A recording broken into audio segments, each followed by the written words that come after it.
Good afternoon, and welcome to today's meeting of the Commonwealth Club of California. I'm Frank Wu, a professor and formerly Chancellor and Dean of the University of California Hastings College of the Law, and also chairman of the Committee of 100, a nonprofit organization promoting good relations between the United States and China. I'll be your moderator for today's program. Nowadays, you can't help but pick up the newspaper and see news headlines about the area known as the South China Sea. Experts suggest that this could be the possible flashpoint of a military confrontation between the United States and its allies on the one hand and China on the other hand. China has asserted claims over most of the South China Sea based on history, including islands approximately 800 miles from the mainland, despite objections from its neighbors, including the Philippines, Malaysia, Brunei, and Vietnam. Recently, a Hague Court tribunal found that China's territorial claims in the region do not have a legal basis under the United Nations Convention on the Law of the Sea. Beijing has rejected the jurisdiction of that body and since sent a clear warning to outsiders entering contested areas that they should stay away or face the risk of prosecution. In recent months, Beijing also has reacted angrily to United States and Australian freedom of navigation operations in that area. They've scrambled fighter jets and sent naval boats and denounced the other nations as threatening Chinese sovereignty. To provide a knowledgeable expert perspective on all of this and potential remedies, I'm very pleased to introduce today's guest, Bill Hayton, BBC correspondent and author of the book, The South China Sea, The Struggle for Power in Asia. This book was named as one of The Economist's Books of the Year in 2014. Mr. Hayton has worked for BBC News since 1998 and served as its reporter in Vietnam from 2006 to 2007. He also spent 2013 embedded with Myanmar's state broadcast media working on reform. He's an associate fellow with the Asia program of the Chatham House, the Royal Institute of International Affairs, based in London. He's given presentations on the South China Sea and Southeast Asian issues for think tanks and government institutions around the world, including in the UK, the US, Philippines, Malaysia, Indonesia, Singapore, and Vietnam. And his written work has been published in The Economist, the South China Morning Post, the Diplomat, and the National Interest. Please join me in welcoming Bill Hayton.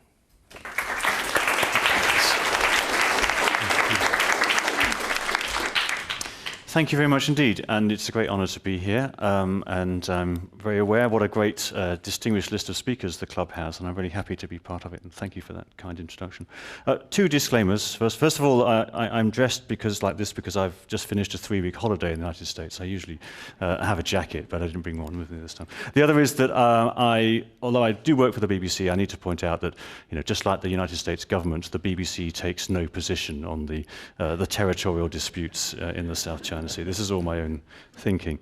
And I also want people to be aware that I didn't do all of this research myself, that I relied on an awful lot of other people, and want to give thanks to some of their research as well. Now, the South China Sea could be quite an obscure part of the world for many people because it's a place which doesn't have any inhabitants in its natural state in the center of the sea. Obviously, around its coasts, there are hundreds of millions of people that live there. They depend upon the fish supplies from the sea. They depend upon the trade that goes across it, and to some extent, they depend on the oil and natural gas resources. But I always say there are two sets of disputes in the South China Sea. There are disputes about the islands and the reefs and the rocks in the sea. These are territorial disputes, and they involve the countries around the borders of the sea: China, Vietnam, the Philippines, Malaysia, Brunei, to some extent Indonesia as well. And when we talk about China, obviously we can talk about two Chinas. There are also disputes about the spaces in between the islands, the spaces about whose rules rule what happens in between the islands. And those disputes are really between China and the US for the main part. But as Professor Wu was alluding, this recent tribunal ruling from The Hague also addressed that part of the dispute. So there are two sets of disputes, and the danger for me is when these disputes overlap, when questions about who owns which island become mixed up with questions about whose rules rule in Asia. Now, the actual islands we're talking about are tiny. Some of them you can just about fit a runway on. Some of them, the runway, these are the largest natural islands. The runway sticks off the side in the case of the Philippines' largest possession, T2, known in the Philippines as Pagasa. The smallest islands are barely, or reefs or rocks, are barely big enough to stand on in their natural state. So what's happened is, that these are basically coral reefs with in a few places that with rocks that stick up above the surface. But as you will probably be aware, in the last 2 or 3 years, China in particular, has added millions of tons of steel and concrete to some of these reefs, and in 3 cases built runways on them, and in 4 other cases has built substantially larger bases. These are in the Spratly Islands in the southern part of the South China Sea. China also occupies the Paracel Islands in the northern part of the South China Sea, which are larger generally in size. And that part of the dispute is really only between China and Vietnam over the Paracel Islands. Now, in terms of the actual shape of the dispute, one of the key factors in this is what's I tend to call the U-shaped line. Some people call it the 9-dash line, but the number of dashes has changed over time. So I tend to call it the U-shaped line just for consistency. It first appeared on a Chinese map or published on a Chinese map in 1948. In this talk today, I'll try to show you how this line came to be drawn and give you some background to the origins of the Chinese claim. But there's still a question really about what China means by this line, and I would say that the meaning of the line has changed over time in the last century, since it started to be drawn by different people. Now, China claims as its southernmost territory a very strange place, a place called the James Shoal, known in Chinese as the Zhengmu Ansha. But when you go to the James Shoal, if you ever go, as Chinese flotillas do from time to time, for example, when they're going on their anti-piracy missions off Somalia, they stop by the James Shoal, but there's absolutely nothing there. It's just a piece of empty sea. The nearest piece of land is, in fact, 22 meters below sea level. So the weird question is, why did China choose a non-existent island to be its southernmost piece of territory? And in trying to answer that question for the book that I wrote, I think I managed to unlock the history of the U-shaped line, the history of China's claim in the South China Sea. Now, the James Shoal is a very, very long way away from the Chinese mainland. It's just about 100 kilometers off the coast of Borneo, about 1,500 kilometers away from the coast of China proper, if you like. It's in no way part of China's continental shelf. The sea in between China, the Chinese mainland, and the James Shoal is in some places 5,000 feet deep. So it's not part of a Chinese landmass by any modern definition. China asserts that it has an ancient claim that it has occupied, administered the islands, in its quotes, in its words, since ancient times. But a more detailed look at the regional history of the South China Sea, looking at different perspectives from different parts of the South China Sea, from different coastlines, shows a much more complex view, in my view. So, for example, one can go back and look at some archaeological evidence, and I went to Palawan in the Philippines, and to a very beautiful place called El Nido in the northern part of Palawan. And there's been an archaeological dig, and they've managed to find at the base of some limestone towers, very dramatic limestone towers, a burial. This is a burial that's 5,000 years old. And the archaeologists at the University of the Philippines have discovered that this burial was in the shape of a boat, that it's actually been, the actual burial was constructed in the shape of a boat. And the person who was buried with bailer shells, which are used by traditional peoples to bail out their boats, and with beads and shells which came from the other side of the South China Sea. places like Vietnam and what's now Malaysia, Indonesia. This is 5,000 years ago. There are indigenous people navigating around the South China Sea. And these are people who wouldn't know what China was or Philippines were, or any of these modern categories. These are traditional sea gypsies in some places. In the Philippines, you can find them still referred to as bajau. The same word is used in Malaysia, or orang laut in Indonesia, sea people. And so here you have in China, you have maritime people. The slide I also have pictures of people in this case, in Burma, in Myanmar. You find maritime peoples living all around the region. And as late as the 1950s, 60s, you could find people who never went on the land, who had never in their entire lives been on land. They'd always lived in the sea, these sea gypsy people. These were the people, these are the indigenous original inhabitants of the South China Sea. You find them all around the coast of the South China Sea, even now to some extent.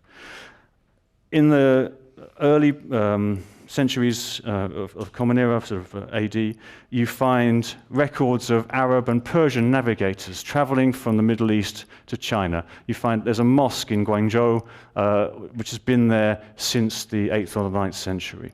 You find references in Chinese texts to relations and massacres even of Arab and Persian traders. So trading has always been a very international aspect of the South China Sea history.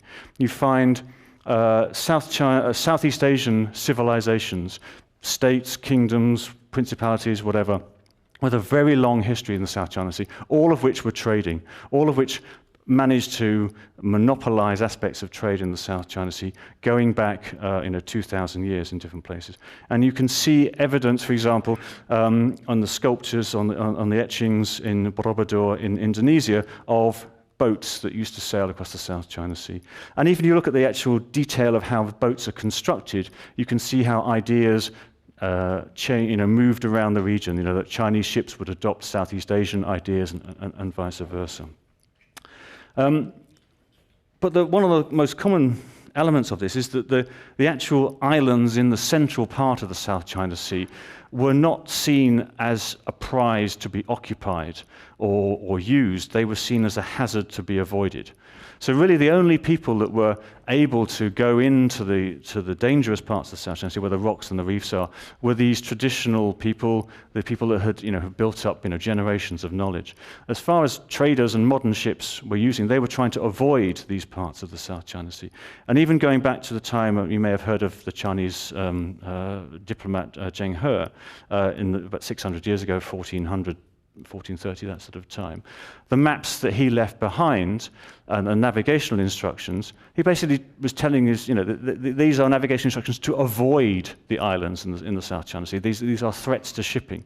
When you don't know exactly where you are, where you can't control your direction, you're at the mercy of the wind and the waves, you try to avoid the islands. Another map, some bit more evidence. A few years ago, a map was discovered in Oxford, in a library in Oxford in the United Kingdom. This was a map that was drawn up in the early 17th century by Chinese merchants. And this map shows a network of trading routes around the region. So showing how, even at a time when we used to think that China was very much closed off to the outside world, that trading was in fact continuing in coastal provinces. But it shows a China connected to the region, but not a China that's occupying islands. It's a trading system which avoids the islands.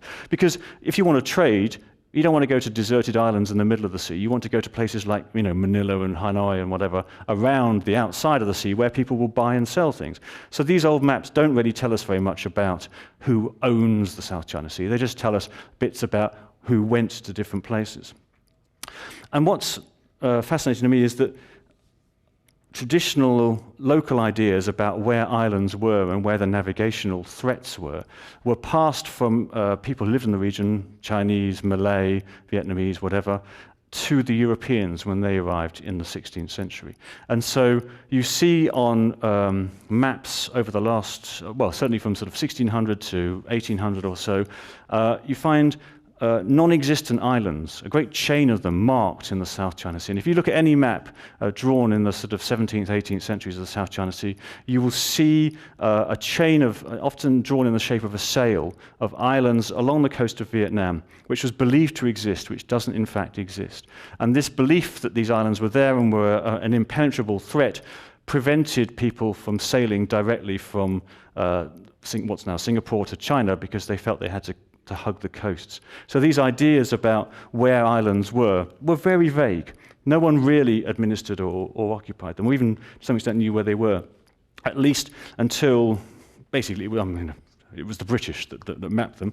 And in fact, it was the British that actually first stuck a flag in one of the islands and said, do you know the Eddie Izzard quote, but have you got a flag? In 1877, it was the British that first stuck a flag in an island and said, this is ours. Up until that point, no one really cared about who owned the islands. So it was only the beginning of the 19th century that they were even first mapped.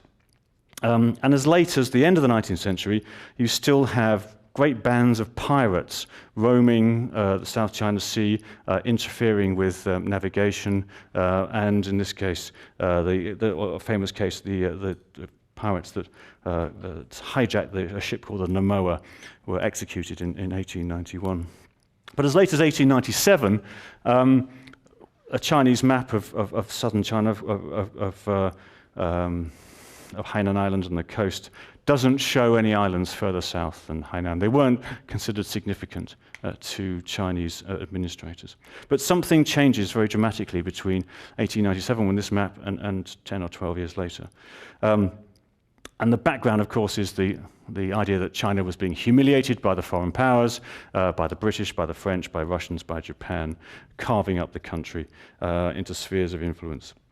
And really, China's interest in the South China Sea, and I'm still working on this particular episode, is triggered in early 1909 when a Japanese merchant is digging up guano, bird poo, from the island of Pratas, which is between Hong Kong and Taiwan. And this provokes a major angry reaction in China.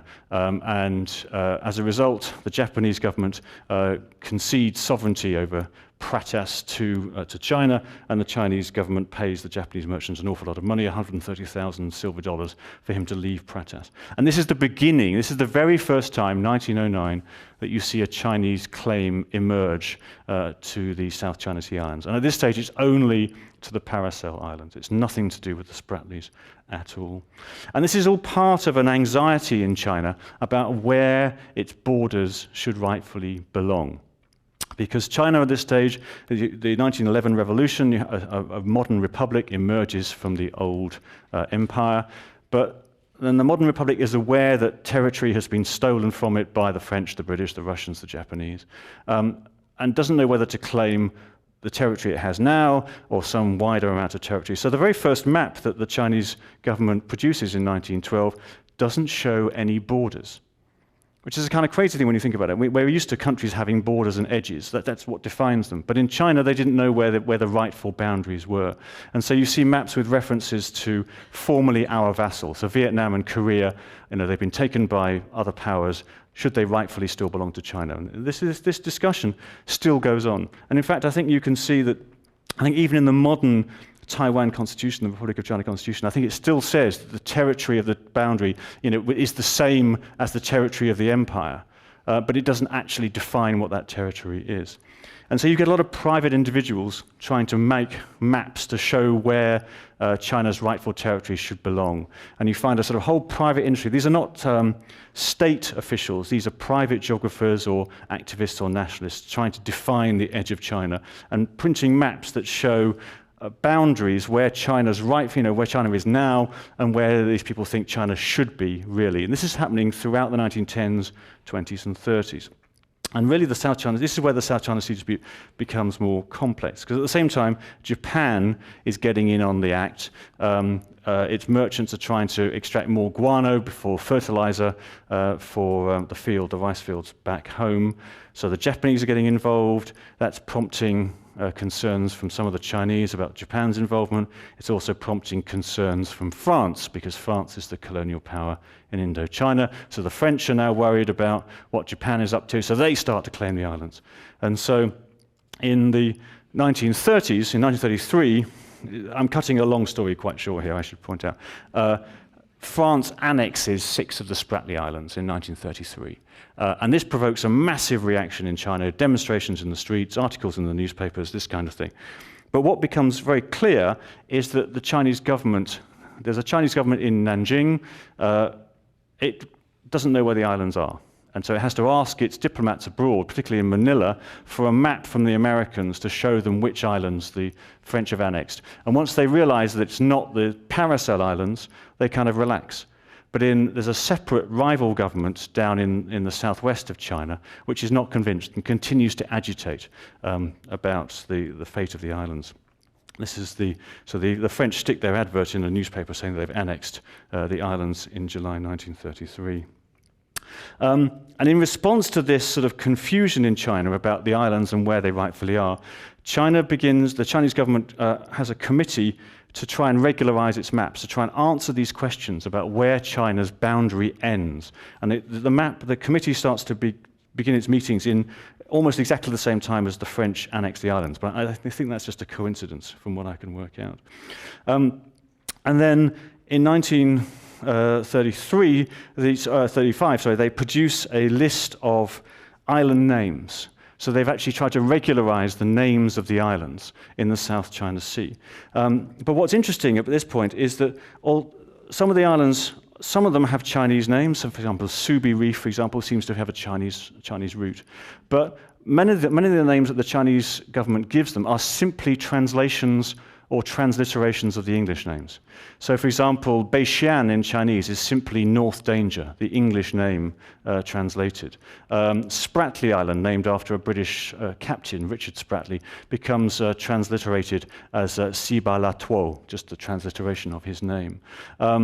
Antelope Reef is named after the ship that surveyed it, Lin Yangjiao. It just means antelope.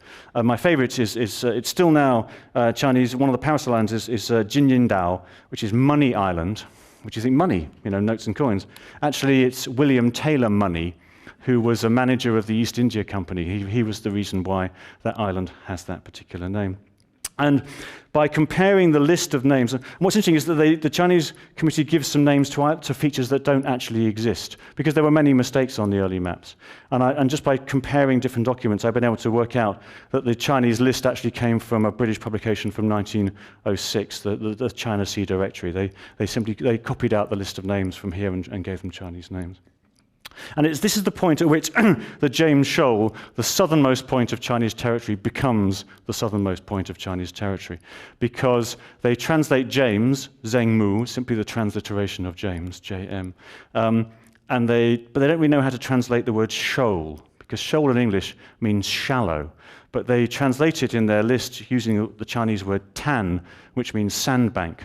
And so they define what is in fact a piece of shallow water as an island. And at this point, the confusion kicks in, and you see the name is marked on a map which the committee publishes later in 1935. And why did they give these underwater features particular prominence? I think it's because they copied another British document. They copied a map that was published in London in 1918 by the Stanford Company of London, which also gives particular prominence to the James Shoal and also to the Vanguard Bank. And so at this point, I don't think China has actually claimed these features for itself. But I think what happens in the subsequent decade is that you get more confusion about exactly what China is going to claim in the South China Sea. And I think a belief, by the end of the Second World War, people are referring to what happened in the 1930s with a kind of a false memory, if you like, that what happened in the 1930s isn't remembered correctly. And at the end of the Second World War, China believes that it asserted a claim back in 1933. Obviously, this is a time of enormous chaos in China and the region. In the 1930s, you've got internal fighting, you've got the Japanese invasion, you've got the Second World War. But on one hand, and a lot of people are trying to sort of regularize China's position in the world. A lot of them are private individuals. For example, a geographer, one of the founders of the China Geographical Society, Bai Meichu, was a key figure, and it's him that publishes an atlas in 1936, and for the very first time on a Chinese document, and remember this is a private document, not an official one, it's an atlas produced by a private company, you see the James Shoal marked inside a U-shaped line for the very first time that stretches down here. So this is the time you see the U-shaped line, 1936, but it's not yet a government document. It's worth pointing out that during the Second World War, the Allies, including Chiang Kai-shek from the Chinese side, discussed the fate of Japanese-occupied territories. But there's a very sneaky, from a Chinese perspective, distinction here between some specific places which the Allies say will be returned to China, particularly Manchuria, northeastern China, Formosa, Taiwan, and Pescadores, the islands immediately off the coast of Taiwan. And then there's a new sentence, and it just says, Japan will also be expelled from other territories, but doesn't say who those territories are going to be given to. And China, still now, you see Chinese officials saying, but the Cairo Declaration promised us the Paracels and the Spratly Islands. It didn't. Okay, there's a full stop and a new sentence. You know, this rather subtle distinction, which was presumably done that way because the French had their own interests in the Paracels and the Spratlys and didn't want them to be given to China at the end of the Second World War. The islands are attacked by US and other forces during the Second World War.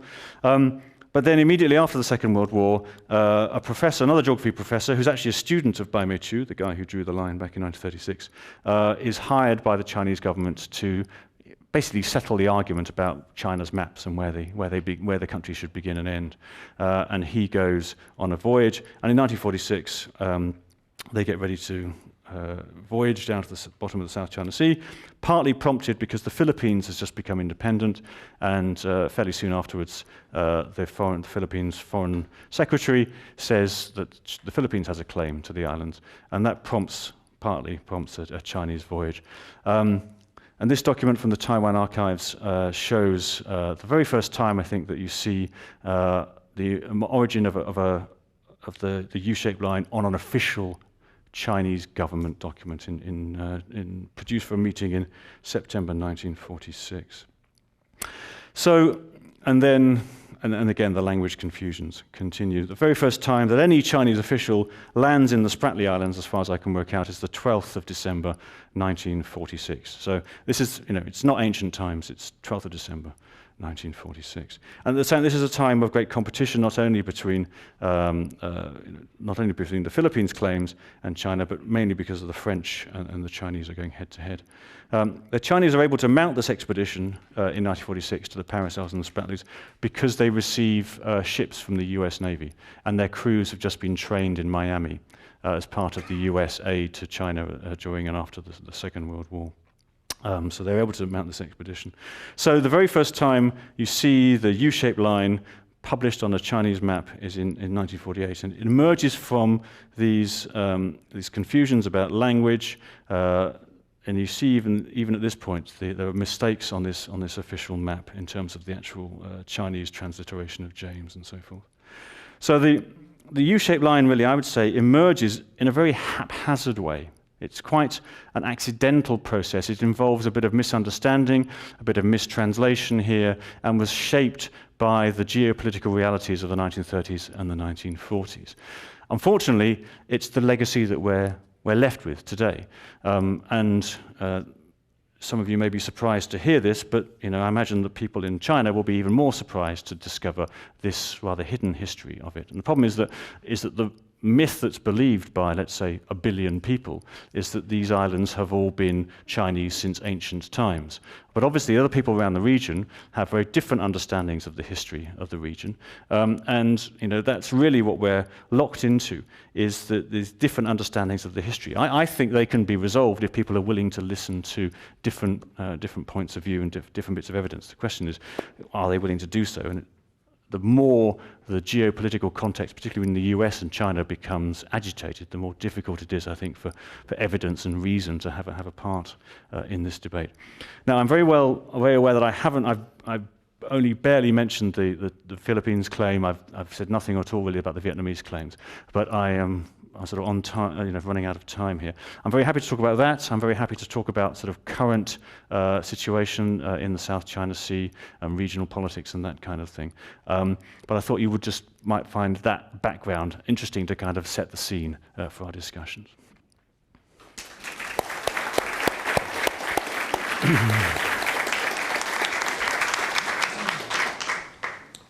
Our thanks to Bill Hayton, BBC correspondent and author of the book, The South China Sea, The Struggle for Power in Asia.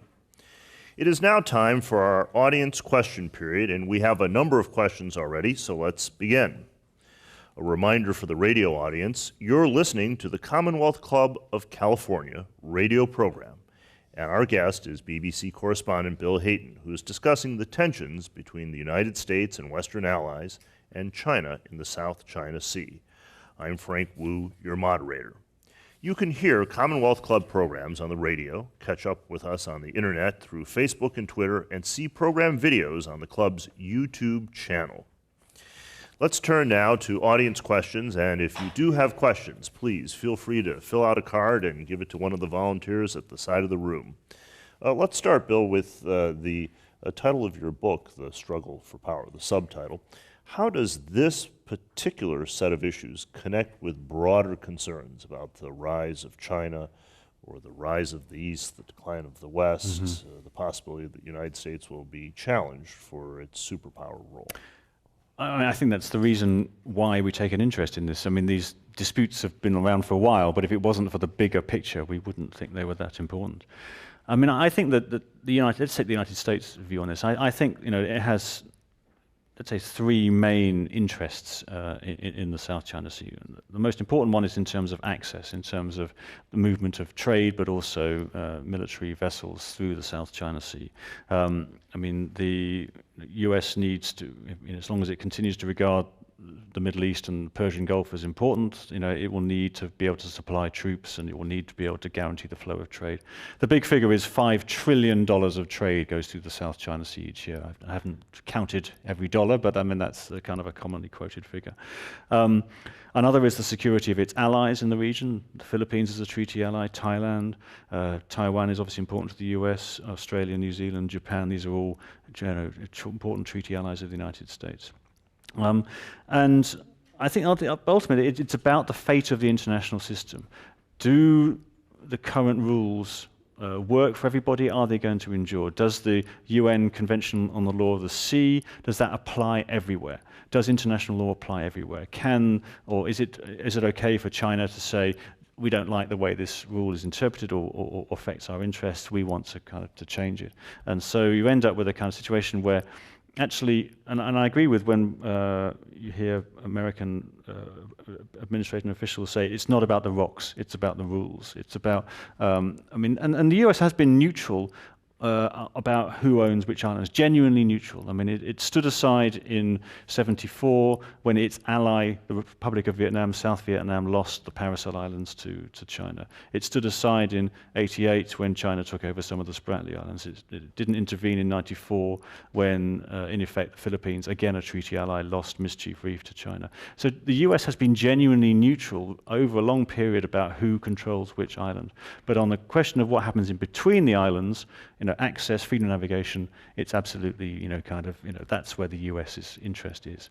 And obviously, once you start to take that into account, then which country is on which side, which country is stronger, which countries are going to stand up to China, etc. Then all those things kind of flow from that. Much has been made of the Chinese view of the relevant treaties and the authority of the Hague Court. What about the United States and its acceptance of these treaties and the jurisdiction of the court? This is the big problem, the big problem of legitimacy that the US faces when it comes to talk about Southeast Asia and South China Sea is that the Law of the Sea Convention took 9 years to negotiate between 1973 and 1982, and almost every country in the world has both signed and ratified it. The United States has not ratified it yet. Even China has ratified it.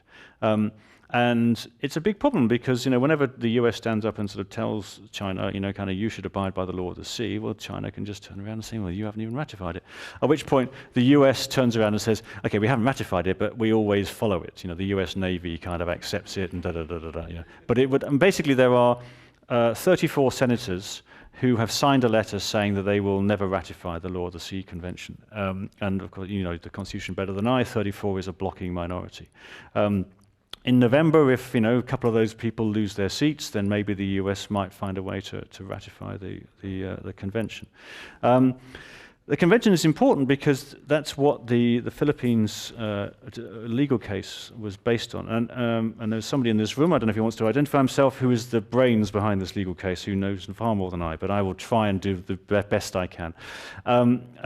It's a very, very clever legal case. It avoided all questions of sovereignty over who is the rightful owner of which island or reef. It was simply saying, okay, this is a rock. It sticks up above the water at high tide.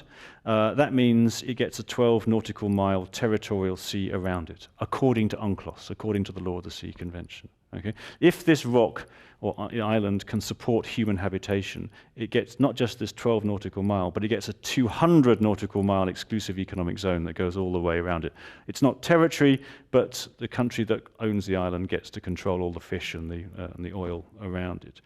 And what this case argued was that none of the features in the Spratly Islands or Scarborough Shoal were proper islands, so none of them get the 200 nautical mile. At best, they get the 12 nautical mile. So rather than saying that China can basically draw a big line and say we can control all the resources inside this U-shaped line, it says basically, no, you can control that circle there, that circle there, that circle there, that circle there. We don't know who owns these islands, but as long as we stay outside these 12 nautical mile circles, we can drill for gas or we can fish or whatever in the areas around there. And the court, sorry, it's not a court, it's a tribunal, basically said on pretty much every one of the 15 points, we agree. And China lost on those 15 points. Now that says nothing at all about who is the rightful owner of which island. So China can continue to insist that it's the rightful owner of every feature in the South China Sea, but it can't now say that it has the rights to all the fish and all the oil within its U-shaped line. That's the key factor. These are all wonderful questions, so please continue submitting them. This question is, obviously the South China Sea has the potential for war, but what is your view about China claiming Siberia and having conflict with Russia? Well, I mean, in theory, these territorial questions are open in some people's minds. The difference is that, China has a massive land border and pretty large maritime borders as well. And what I find interesting is that in every case, except 2 spots on the Indian-Chinese border, China has managed to settle its land borders all the way around. And they have the similar disputed history. The maps of national humiliation that were drawn in the 20s and the 30s, these were claiming areas of Russia and as far away as Afghanistan and places as rightfully being Chinese, because in the past, these places used to send tribute to the Chinese emperor, and that might have considered themselves to be part of the Chinese sphere of influence. But throughout the 20th century, China made compromises and deals and settled all of its land borders, even with Vietnam, with whom it fought a war in 1979. That land border is now settled. But on all 3 of its maritime frontiers, China is in dispute. And it's an interesting point, kind of with Korea, with Japan, and in the South China Sea. And I think the difference is that on land, there were other states that pushed back. And there were governments to agree a boundary with, and that was necessary for trade or whatever. Whereas in the maritime sphere, there was no one to push back. Sea is different. You can't permanently occupy it. You can't stick a fence around it. And so China was able to continue to dream that it was the rightful owner. And before the internet, before satellites, all this kind of stuff, you didn't know who was fishing where, and it didn't really matter. But the Chinese dream about the maritime boundary persisted at the same time as Vietnam was kind of leasing off bits of the seabed to oil companies, and Malaysia and Brunei and Philippines were doing the same thing.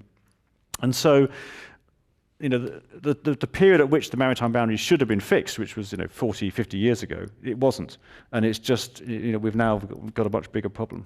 But you're right, I mean, Russians are, I think, a little bit worried about, kind of the depopulation of eastern Russia and the fact that there's an awful lot of people that would like some extra, agricultural land or whatever to kind of just hit the side. And so that might be and so when people from the US and Europe look at China and Russia and sort of see them pairing up to kind of thwart US interest in the region, there are also plenty of issues between the US and China that need to be sorted out, not least, for example, how much China is prepared to pay for Russian gas. These kind of things are quite big disputes between the two. We have a number of questions about the possibility of military conflict arising. What is your assessment of the likelihood of military conflict between the US and China? And who are the persons in the government or active in U.S. politics who are pushing the notion that China is enemy number one? I do think that there are sensible people in charge of government policy, well, at least until November, anyway. And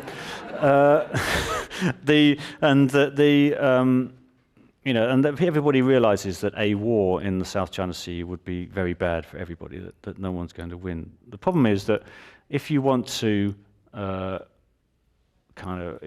intimidate or threaten or in some way diplomatically signal your intentions, we're now in a stage where you have to kind of, in a way, prove that you're willing to do something completely irrational in order to show that you have the resolve to see this through. So, for example, the Scarborough Shoal is a tiny reef off about 100 or so miles off the coast of the main island of the Philippines. No one can live there. It's just about big enough to stand on. But this has been, this year, in the last 6 months, the front line between the US and China, really, in the South China Sea. And from what I can understand from things that come out of Washington, is that the US has basically said to China, if you attempt to build a runway on the Scarborough Shoal, we will sink your ships. And this has been done very quietly and diplomatically, but the US has had a naval vessel on station near the South China Sea pretty much continuously. It deployed A-10 attack aircraft to the Philippines to kind of show, these are the kind of planes that could, shoot up a dredging barge quite easily. So these things are not being done in a kind of big grandstanding way, but they are being done. So the question is, for the time being, China it seems, has backed off. But what happens if, different set of circumstances come and China says, well, we don't really think that the US is serious about this anymore. Perhaps we'll try it. And at that point, you end up with a whole series of calculating, well, if the US lets China do this, what does it say about the US's position in the world? Does the US then have to come back even stronger to kind of show that it's still a power in Asia? Does it have to do something more dramatic than that? Do we end up on a slippery slope towards confrontation? And I think the problem is that China has this belief generated by this century of making history about the South China Sea, that these islands are rightfully theirs. It sees the other countries' interventions as being illegitimate, imperialistic, or whatever, or simply wrong, and has a sense of sort of righteousness about its actions. And I don't think that China's going to stop.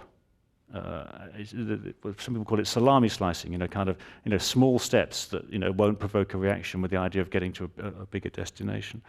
So what is actually going to stop China, and what is going to make it? How is China going to be made content with the status quo? Because the status quo is not such a bad thing. All the different countries around occupy a few of the different islands. There isn't a war. Most of the countries can extract the oil and the fish and whatever. I mean, the fish is a big problem because the countries can't even agree to work together to count the fish. So we've got no idea what the fish stocks are, and they're probably in a state of catastrophic decline, but we can't do anything about it. China has perfectly sensible fishing ban in the northern part of the sea for 3 months a year they say, right, April, May, June, I think it is, you can't do any fishing in the northern part of the South China Sea. But the other countries won't recognize it, because if they recognize it, they think that will somehow legitimize China's control in the South China Sea. So Philippines and Vietnam send their ships deliberately to go and, or at least Vietnam does, to deliberately go and violate the fishing ban just to prove that they don't recognize the Chinese fishing ban. Whereas in fact, a fishing ban would be a perfectly sensible thing to institute, during the breeding season or whatever. So, yeah, so the point is the status quo is not such a bad situation. And if everybody could recognize it and agree not to push anybody else off the other islands and features, that would be great. And the Southeast Asian claimants have more or less done that. Vietnam, Malaysia, the Philippines, in effect, have an informal understanding that that's the case. We just need China to sort of sign on to it. But China believes that the other countries are illegitimately occupying theirs, and so they're going to continue to keep pushing in some ways. They're going to continue to say these are Chinese fish, this is Chinese oil, all the rest of it. What is going to persuade China? Does it need some kind of grand diplomatic bargain? Kind of where the US and China basically kind of agree to recognise each other's interests and maintain the status quo. I think that's something on those lines is needed, but exactly how you do it, I'm not sure. You've mentioned navigation and trade, as well as fish and oil. This question follows up. Other than national pride, what are the motives for China and the Philippines? What are their interests in this area? I think national pride, or at least the sense that this space, these islands, whatever, is rightfully Chinese, is critically important. I think it underpins everything else. Because when someone talks about oil or whatever, there's a sense that this is our oil that's being stolen by some other country, or gas or fish or whatever the issue is. But I also think it's very important. I mean, the Chinese policy, and I'm not a China expert really. Chinese policy is not monolithic. Okay, there's a Communist Party which decides what the policy is, and that filters down. But it's usually written in such vague ways that it can be interpreted in many different ways at lower levels of the state and the party. And it's clear, for example, that the oil industry has an interest in maximising, its reserves, in kind of pushing a maximal position for the Chinese claim. The fishing industry has the same kind of interests. The coastal provinces, which depend on oil or fishing or whatever, they also have an interest in pushing the maximalist claim. The Navy wants a bigger budget. The Coast Guard wants more ships. So all these lobbies within the Chinese system are pushing for the maximalist claim. But the problem, I think, for China is that China should be in a very strong position in Southeast Asia. In fact, is. It's the biggest economy. Kind of all these countries want to trade with China. China wants to trade with them. If it wasn't for the South China Sea, the Chinese situation in Southeast Asia would be fantastic. It's this one issue which trips up most of their other regional ambitions. And what's fascinating to me is that it's the tail wagging the dog. That these South China Sea lobbies seem to be able to upset China's overall interests. I mean, if you think back to 2009, when Obama first went to Beijing, the US was in an incredibly weak position in Asia. You just had the financial crisis. China was in a very strong position. China had just become Malaysia's largest trading partner. You had a very pro-China government in the Philippines. You had Vietnam and China had just finalized their land border agreements, all this kind of stuff. Roll on to the last year when Obama goes to Beijing. The situation completely changed. Southeast Asian countries have been lobbying to get the US back involved. They're very wary about what China's up to. China's strategic position in Southeast Asia is far weaker than it was. It's managed to alienate the region in a way that wasn't true back in 2009. It's all because of the South China Sea. Why has the leadership not seen that its wider interests lie in a kind of some kind of regional compromise, because they're being led by this national sense of legitimacy and righteousness, because that's important, I think, to the Communist Party's legitimizing mission. We are the country we are the power that's going to end the centuries of national humiliation, and we're going to restore China's territory and all this kind of stuff. That seems to be more important than peaceful rise these days. In your book, you note that some American corporations, such as petroleum companies, have to make a choice if they wish to do business in China and have access to the market. They have to advance Chinese views with respect to the South China Sea. So is it possible that there are American corporations and actors who are on the Chinese side of this? It's an interesting one. I mean, I guess businesses will do business whatever, but I mean, in the book I talk about how BP, a British company, was run out of Vietnam because it had much bigger commercial interest in China, which it felt, well, it was directly told would be at risk if it continued with a project offshore Vietnam. But ExxonMobil, for example, took the opposite position and basically told its Chinese counterparts that it was going to carry on drilling off Vietnam, and because Exxon was in a much stronger position, it was developing gas in Russia, which the Chinese government wanted to import, and so it wasn't able to put anywhere near as much pressure on Exxon. But some other American companies, smaller ones, did pull out of Vietnam and other countries. Interestingly, I just saw today on the internet that Exxon has signed an agreement with the Indonesian oil and gas state company to develop a field near the Natuna Islands, which are, and the exclusive economic zone you can draw from Natuna, which is down in the southeastern part of the disputed area, overlaps with the U-shaped line. So it seems that Exxon are basically, maybe they've just seen the result from this arbitration tribunal, the Philippines case, and maybe that's encouraged them, and they've now basically signed to develop a project slap bang in the disputed area again. And I think maybe they've made the same calculation that they're, they feel big enough to kind of to see off a Chinese threat there. But who knows? I mean, this may be a big issue, or China may just kind of let it go. We have several questions about the environmental issues posed by the expansion of islands and building up of fragile coral reefs. And one audience member pays you the compliment of saying, "Nice sneakers." Sorry, they've been to Yosemite. They would be cleaner if they hadn't been to Yosemite. I mean, yeah, China, it turned... So China occupies 7 reefs or rocks in the Spratly Islands, plus all the ones in the Paracel Islands, which is a relatively small number. I mean, I think Philippines occupies 8 or 9, I think. 10? I'm being prompted. And Vietnam occupies more than half, 28, something like that. Malaysia occupies 5. And all countries have built to some extent on these reefs. I mean, Malaysia was one of the first to do a gigantic piece of engineering. There's a Swallow Reef. It's the only one of the Spratlys that you can easily visit. There's actually a civilian diving resort. You can fly there, but there's also a very large concrete airstrip that was built on the reef by the Malaysians. Vietnam expanded some of its work. The Philippines stuck the runway off 2 ends of T2 Island, Pagasa Island. But what China has done is a kind of, an order of magnitude greater. So, I mean, the new runways are 3 kilometers long, 2.5 miles long. And, enormous amounts of coral has been, ground up and mixed with concrete and stuck on to make artificial land.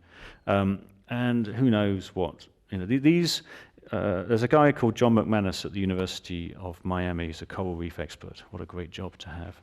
And he reckons that the Spratly Islands act as a kind of giant spawning ground for the whole of the South China Sea. That fish go there, they reproduce, and then their fry are kind of then washed all around the South China Sea by the ocean currents, and they basically repopulate the stocks. So if you destroy the place where the fish spawn, it's like destroying a salmon lake in the mountains here or something.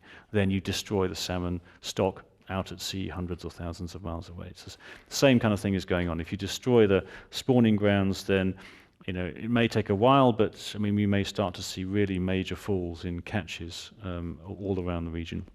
And I think one of the reasons why China has, for example, it has given its fishing fleets in Hainan and Guangdong province, subsidies to build bigger boats with bigger engines to go further afield because waters closer to the shore have been overfished. So the overfishing problem is a major problem. So, and add to that the destruction of the habitats. I think it could be a really bad thing. Now, China did say that it conducted an environmental impact assessment before it did this, but I imagine it was rather short. It's bad, But it'd be nice if we could see it and see how much of this they thought. This audience member states that 86% of China's oil is shipped through the Straits of Malacca, and from the Chinese point of view, the U.S. Navy could cripple China's economy by closing the straits. Uneasy with this vulnerability, isn't China justified with wanting to extend its power? Yeah, and justified or not, but I think you're absolutely right. It's worth saying that when we talk about Chinese oil imports, that's a relatively small fraction of China's energy needs, which are vastly dominated by coal-fired power stations and that kind of thing. It's building nuclear power stations, and it's a massive investor in solar and all that kind of stuff. But yeah, oil has a niche, and most of that oil comes through the Malacca Strait. Even when the pipeline through Burma, Myanmar, is fully up and running, that will only take a tiny bite out of it. And this is what I think, I think where a potential grand bargain could be, but it shows you just how difficult it would be to reach a deal. Because, one of the reasons to build these big runways, and I think there are many reasons why China is doing it, but one of them, I think, is to project power closer to the Malacca Straits, closer to Singapore, so it can protect trade routes that are coming from the Middle East back to China, and try and frustrate any theoretical plan by the US to blockade the strait and starve China into submission. When you hear strategists talking about offshore balancing in the debate about security with China, what they really mean is imposing a trade embargo on China, which sounds kind of preposterous to the world's two biggest trading nations. But that's kind of what it means. And obviously this would, China is much more dependent on food imports and trade than the US is. I think China's 40% of GDP compared to a third of US GDP is international trade. And China's been a net food importer for 10 years or something. So they're understandably worried about what a US naval blockade could be.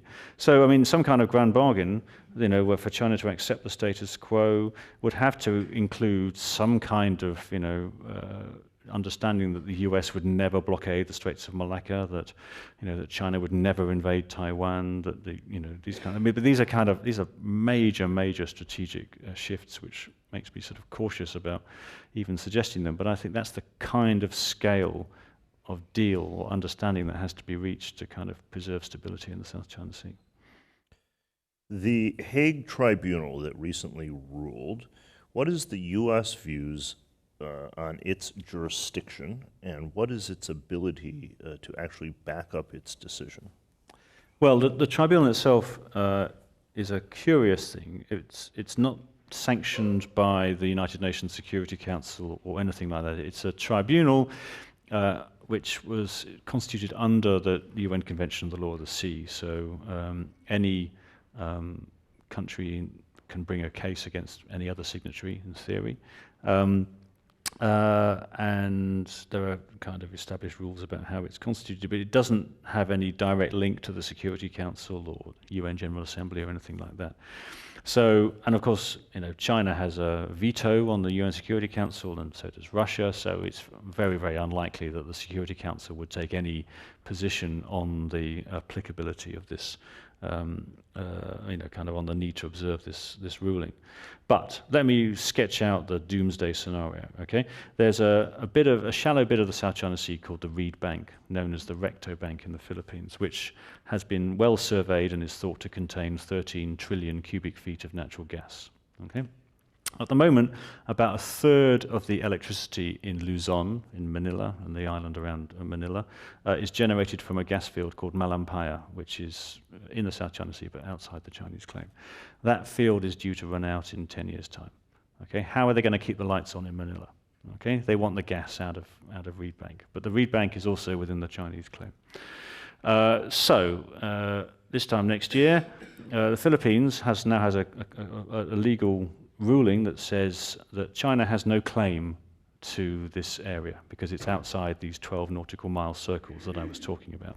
So it can send an oil rig, a gas rig out there to drill, and then it can lay a pipeline to connect it to Luzon, and it can continue to generate the electricity, and that's all fine. What happens if China disagrees? Yeah? So the Philippines sends out an oil rig protected by a Coast Guard vessel, and China bashes into the Coast Guard vessel and says, you can't come here. So the Philippines sends out a naval vessel to protect the Coast Guard vessel. Okay? At this point, the US has a mutual defense treaty with the Philippines. So the defense treaty does not cover the disputed islands. It only covers the main islands of the Philippines, but it does cover the armed forces. So if China was to attack the Philippines armed forces or the Coast Guard, the US could invoke the Mutual Defense Treaty, okay, and go to war with China for the sake of the Philippines' natural gas resources. Well, all treaties usually have things like mutual consultations, There's usually a get-out clause. So it's a political decision. And obviously there would be fairly intense discussions between Washington and Manila before any such adventurism took place. So my solution for Middle East peace is that China invests heavily in solar power in the Philippines. And leaves the gas in the ground just for now. And then maybe when China has reconciled itself to the fact that it's not going to get the gas out of the reed bank, then the Philippines can then go and get it. We've reached the point in our program where there is time for only one last question, and I've tried to go through all of the cards, as is the protocol here at the Commonwealth Club. For the last question, you address this in your book. Virtually all the nations that have some interest here have substantial ethnic Chinese populations. How does that weigh into the balance? It's an interesting one, and it may become more of an issue, I think, as time goes by. I mean, those Chinese communities have made great efforts to integrate themselves into Southeast Asian societies and not be seen as Chinese implants, if you like. I mean, it's a fascinating thing that up until, I think, 1973, someone in the Philippines might correct me, I think Taiwan, the Republic of China, was responsible for the education system of the Chinese community in the Philippines. So the government of the Republic of China ran the schools for the Chinese minority in the Philippines. Yeah? It was only when the Philippines, under Marcos, switched its recognition from Taiwan to Beijing that they realized this wasn't going to work, and those schools were integrated into the Philippine state system. And you know, the history of trade and population movement between China and the Philippines is fascinating and immensely interwoven. And you find that most of the people, you know, kind of at the top end of Philippine society are of Chinese descent in some way, mixed with Spanish, mixed with local indigenous people going way back. But I went around, did a little bit of sort of, you know, a couple of days just going around talking to people in the Chinese area of Manila. And I mean, not extensive investigations by any means, but you know, you find people who just basically, you know, they don't want trouble. They don't want to be identified as Chinese. One person sort of said to me, you know, kind of, if they start the trouble, then I'll support us. But if we start the trouble, I'll support them. But interesting, they is Chinese, we is Philippine people. In Indonesia, the Chinese minority was specifically targeted, you know, at the end of the Suharto regime. You know, they were kind of attacked and there were sort of pogroms against them. They don't want that to happen again. In Malaysia, you can just upset a Chinese Malaysian just simply by asking the question, you know, even to question the idea that they might be somehow more loyal to China than Malaysia, you know, will start an argument.